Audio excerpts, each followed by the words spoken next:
웨스트민스터 신앙고백 대요리 문답 기독교 교리에 대한 평론 문답 51번, 52번에 대해서 말씀을 드리겠습니다.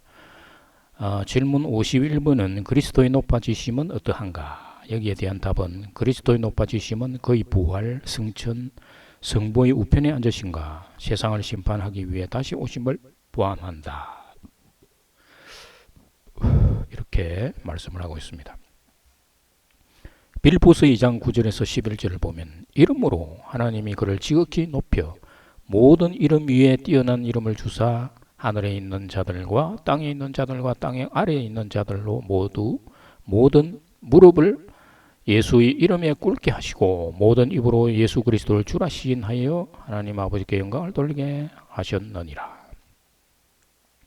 그리스도의 높아지심은 바로 예수라는 이름 때문입니다.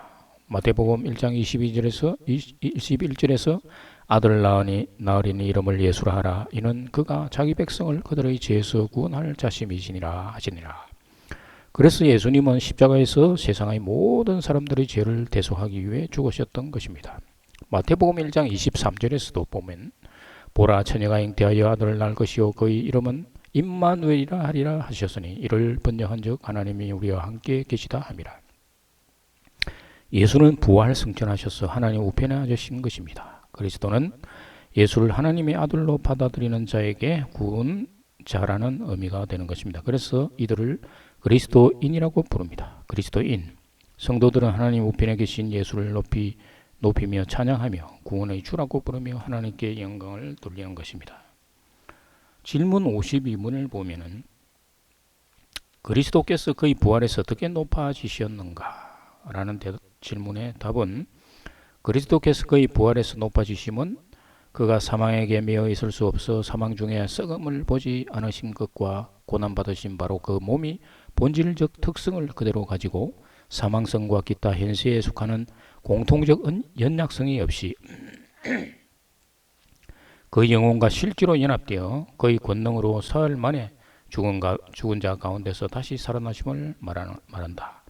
이로써 하나님의 아들이신과 하나님의 공의를 만족시키고 사망과 사망의 권세 잡은 자를 정복하신 것과 산자와 죽은 자의 주가 되심을 신이 선포하셨다.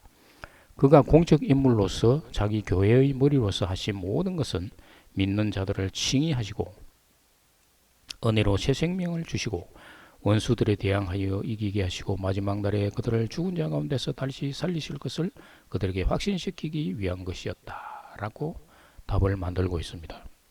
예수 그리스도는 자신이 하늘에서 내려온 생명이라고 말씀을 합니다. 부활이라는 말에 대해서 육신의 입장에서 보면 죽었던 영이 영혼과 결합하여 부활한다고 믿게 되지만 영의 입장에서 보면 원래 하늘의 생명인데 거기에 잠시 갇혀 있다가 다시 하늘의 생명이 부활한다는 것입니다. 돌아간다는 것입니다. 예수 그리스도는 하늘의 생명이므로 육이 죽고 하늘의 생명으로 부활하는 것입니다. 그런데도 육이 부활을 했다고 주장한다면 육의 눈으로 보기 때문입니다. 누가복음 20장 35절 36절에서 저 세상과 및 죽은 자 가운데서 부활함을 얻기에 합당히 여김을 받는 자들은 장가가고 시집가는 일이 없으며 그들은 다시 죽을 수도 없나니 이는 천사와 동등이요 부활의 자녀로서 하나님의 자녀임이라.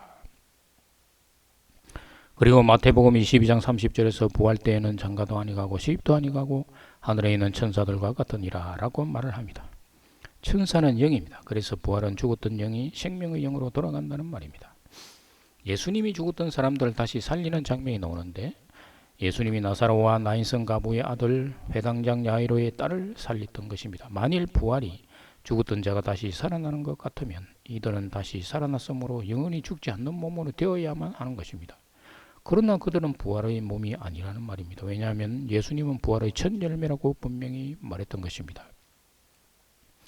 고린도전서 15장 21절 23절을 보면 사망이 한 사람으로 말미암았으니 죽은 자의 부활도 한 사람으로 말미암는도다. 모든 사람이 삶을 얻으리라. 그러나 각각 자기 차례대로 되리니 먼저는 첫 열매인 그리스도요 다음에는 그가 강림하실 때에 그리스도에게 속한 자요.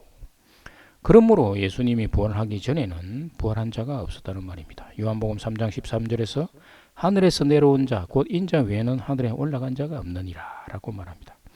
하늘에서 내려온 자 곧 인자라는 분은 누구인가? 하늘에서 내려왔다는 말은 성육신으로 예수님이 성령으로 태어나셨다는 것입니다. 오직 성령으로 태어난 예수만이 부활의 첫 열매가 되는 것입니다. 예수님이 살아생전에 죽은 자를 살리셨는데 나사로를 살리고 나인성 가보의 아들을 살리고 해당장 야이로의 딸을 살리셨는데, 그런데 야이로의 딸을 살릴 때 달리다쿰 아이야 일어나라 라고 하셨습니다. 그래서 영이 돌아왔다고 합니다. 누가복음 8장 44절 45절에서 보면 예수께서 아이의 손을 잡고 불러 이르시되 아이야 일어나라 하시니 그 영이 돌아와 아이가 곧 일어나거늘 예수께서 먹을 것을 주라 명하시니, 세 명의 죽은 자가 살아난 것을 두고 부활이라고 말을 하지 않는데 예수님은 십자가에서 죽으시고 영이 떠나갔다고 합니다. 마태복음 27장 50절에서 예수께서 다시 크게 소리 지르고 영혼이 떠나시니라. 베드로 3장 18절 19절에서도 보면 그리스도께서 단번에 죄를 위하여 죽으사 의인으로서 불의한 자를 대신하였으니 이는 우리를 하나님 앞으로 인도하려 하심이라. 육체로는 죽임을 당하시고 영으로는 살리심을 받았으니 그가 또한 영으로 가서 옥에 있는 영들에게 선포하시니라. 부활을 죽었던 육체가 다시 살아나는 것으로 되려면 적어도 죽었던 육체가 먼저 살아나고 야이로의 딸처럼 영이 육체 속으로 들어와야 하는 것입니다. 그러면 결국 야이로의 딸과 같은 상태가 되는데 예수님은 부활의 첫 열매라는 것입니다. 따라서 부활은 부모로부터 받은 육체가 살아나는 것이 아니라는 것을 말해주는 것입니다. 사도 바울은 부활의 몸을 영의 몸이라고도 말합니다. 고린도전서 15장 35절에서 38절을 보면 누가 묻기를 죽은 자들이 어떻게 다시 살아나며 어떠한 몸으로 오느냐 하리니 어리석은 자여 내가 뿌리는 씨가 죽지 않으면 살아나지 못하겠고 또 내가 뿌리는 것은 장래의 형체를 뿌리는 것이 아니요 다만 밀이나 다른 것을 알맹이 뿐이로되 하나님이 그 뜻대로 그에게 형체를 주시되 각 종자에게 그 형체를 주시느니라. 농부가 씨를 뿌리지만 장래의 형체를 뿌린다는 것입니다. 나중에 씨가 열매가 되리라고 생각하면서 씨를 뿌리는 것입니다. 씨 껍질이 죽고 그 속에 있는 씨 눈이 자라서 다른 형체로 바뀌는 것입니다. 고린도전서 15장 42절에서 44절을 보면 죽은 자의 부활도 그와 같으니 썩을 것으로 심고 썩지 아니할 것으로 다시 살아나며 욕된 것으로 심고 영광스러운 것으로 다시 살아나며 약한 것으로 심고 강한 것으로 다시 살아나며 육의 몸으로 심고 신령한 몸으로 다시 살아나나니 육의 몸이 선적 또 영의 몸도 있느니라. 여기 신령한 몸은 번역이 잘못됐는데 영의 몸입니다. 영원한 생명 안에서 영이 일어나는 것입니다. 한글 개역개정에는 다시 살아난다고 번역함으로써 마치 죽었던 육체가 다시 살아나는 것처럼 모인하게 되는데 그것은 잘못된 것입니다. 신령한 몸이라고 번역된 소마, pneumatikon, 영의 몸으로서 부활은 육의 몸이 아니라 영의 몸이라는 사실을 말해줍니다. 고린도전서 15장 50절에서 형제들아 내가 이것을 말하노니 혈과 육은 하나님 나라를 이어받을 수 없고 또한 썩는 것은 썩지 아니하는 것을 유업으로 받지 못하니라 라고 말하고 있습니다. 그리고 요한복음 6장 63절에서 살리는 것은 영이니 육은 무익하니라. 내가 너희에게 이런 말은 영이요 생명이라. 특히 갈라디아서 2장 20절에서 내가 그리스도와 함께 십자가에 못 박혔나니 그런즉 이제는 내가 사는 것이 아니요 오직 내 안에 그리스도께서 사시는 것이라. 이제 내가 육체 가운데 사는 것은 나를 사랑하사 나를 위하여 자기 자신을 버리신 하나님 아들을 믿는 믿음 안에서 사는 것이라. 이처럼 수많은 성경 기준을 통해서 영적 부활임을 말해주고 있습니다. 부활을 정리해보면 육체 속에 갇힌 영이 죽었는데 영이 죽은 자 가운데서 다시 살아나고 그래서 육체적 부모가 아니라 하늘로부터는 영의 몸을 입고 이전의 상태로 돌아가는 것을 의미한다고 말할 수가 있는 것입니다. 둘째, 그리스도 안에 있는 성도의 부활이 육체가 죽은 후에 일어나는 미래적 부활인가 아니면 현재적 부활인가. 로마서 6장 5절에서 만일 우리가 그의 죽으심과 같은 모양으로 연합한 자가 되었으면 또한 그의 부활과 같은 모양으로 연합한 자도 되리라. 그의 죽으심과 연합이 먼저 일어나고 그 다음에 부활의 연합이 일어난다는 것입니다. 요한복음 11장 23절에서 26절을 보면 예수께서 이르시되 내 오라비가 다시 살아나리라.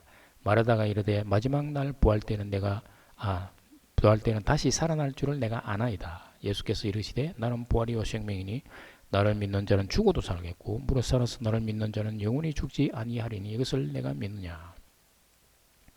마르다의 오라비 나사로가 죽었는데 예수님이 마르다의 집에 있었더라면 죽지 않았을 것이라고 마르다가 말했던 것입니다. 11장 22절에서 마르다가 말하기를 예수님이 하나님께 구하면 무엇이든지 다 주실 것을 믿습니다 라고 대답을 했는데 예수님이 다시 살리라 라고 말씀을 하셨는데 마르다는 다시 사는 것을 현재적이 아니라 육이 죽은 후에 미래의 마지막 날 부활을 생각하고 있었던 것입니다. 그러나 예수님이 원하시는 것은 현재적이라는 것입니다. 예수님이 11장 23절에서 26절을 보면 마르다에게 말씀하시는 내용은 나는 항상 부활이요 생명인데 나를 믿는 자는 영이 죽었지만 살아나고 영이 살아나면 하늘로부터 오는 믿음의 선물을 받아 영원히 죽지 않는다라는 것입니다. 이 말씀을 육의 관점에서 보면은 나를 믿는 자는 육이 죽지만 언젠가 살아나고 육이 살아서 믿는 자는 영원히 죽지 않는다는 뜻이 되는 것입니다. 문장의 구조가 좀 어색하게 되는 것입니다. 성경의 말씀은 영에 대해서 말하고 있는데 신도들은 계속 육의 부활로 생각하는 것입니다. 고린도후서 5장 17절에서 그런 적 누구든지 그리스도 안에 있으면 새로운 피조물이라 이전 것은 지나갔으니 보라 새 것이 되었도다. 이 말은 예수님이 십자가에 함께 죽고 그리스도와 함께 부활한 자가 된다는 것을 의미합니다. 요한복음 6장 48절 50절을 보면 내가 곧 생명의 떡이니라 너희 조상들은 광야에서 만나를 먹었어도 죽었거니와 이는 하늘에서 내려오는 떡이니 사람으로 하여금 먹고 죽지 아니하게 하는 것이니라. 하늘에서 내려오는 떡은 부활 생명을 의미하는 것으로 사람으로 하여금 먹고 죽지 않는 것으로 말합니다. 죽지 않는 것은 육이 아니라 영적인 의미를 갖습니다. 곧 그리스도의 부활과 연합되어 영의 몸으로 영생하는 것을 의미하는 것입니다. 감사합니다.